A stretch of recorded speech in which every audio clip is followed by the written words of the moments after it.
بسم الله الرحمن الرحيم. In another hadith narrated by Ahmad وَرِجَالُهُ ثِقَاتٍ, Anas ibn Malik radiallahu anhu says that إِذَا ابْتَلَى اللَّهُ عَزَّ وَجَلَّ الْعَبْدَ الْمُسْلِمَ بِبَلَاءٍ فِي جَسَدِهِ قَالَ اللَّهُ عَزَّ وَجَلَّ لِلْمَلَكِ, that when Allah Azza wa Jal afflicts a believing Muslim with a sickness in his body, then Allah appoints an angel over that person and tells that angel, اكتب له صالح عمله الذي كان يعمل, write his deeds that he used to do when he was in a state of health. He's not able to do it. Allah appoints an angel and He tells that angel whatever he was doing when he was healthy, write down the same reward as he was getting when he was in a state of, now that he's sick, give him the same reward as he was getting when he was healthy. Write down his deeds. Write him the reward of Salatul Jamaat. Write him the reward of the fast.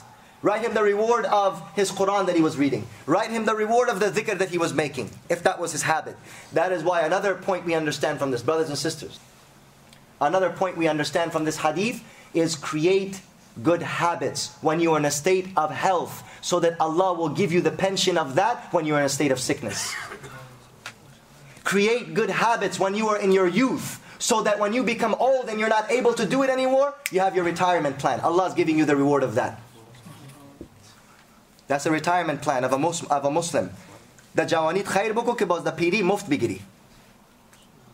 That is Allah's way. What, you work for the government, or you work in a country for 50 years and you get social security. Allah doesn't have social security? Of course He does. I'm telling you, Allah's social security plan. Listen to this. This is private security. This is Allah Ta'ala's private security plan. Create good habits in your youth. Become a person who prays tahajjud in your youth. Become a person who makes khatam of the Quran every month in your youth.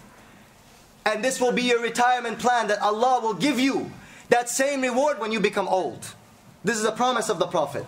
When you become sick and when you become old, you will be getting your retirement plan, pension. That is why when you see old people that used to be devoting their lives to Islam when they were young, when you see them when they're old, they're not doing so much, but their nur is increasing more and more and more. What's happening to him? He's becoming more and more enlightened. He's becoming more and more beautiful. Have you seen old Muslims? The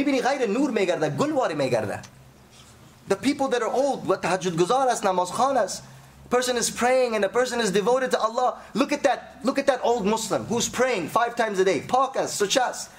He's pure, he's clean, he's in a state of wudu all the time. Every time you go to see them, they're shining more and more.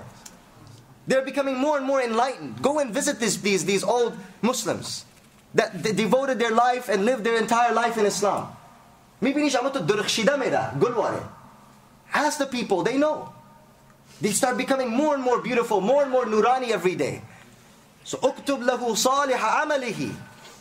The angel says, write his good deeds. الَّذِي كَانَ يَعْمَلُ, that he used to do when he was in a state of health.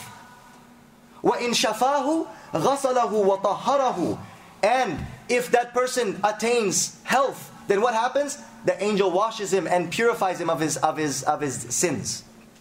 And if that person dies of that sickness, then what happens? غَفَرَ لَهُ وَرَحِمَهُ, then he will be forgiven and Allah's mercy will be on him.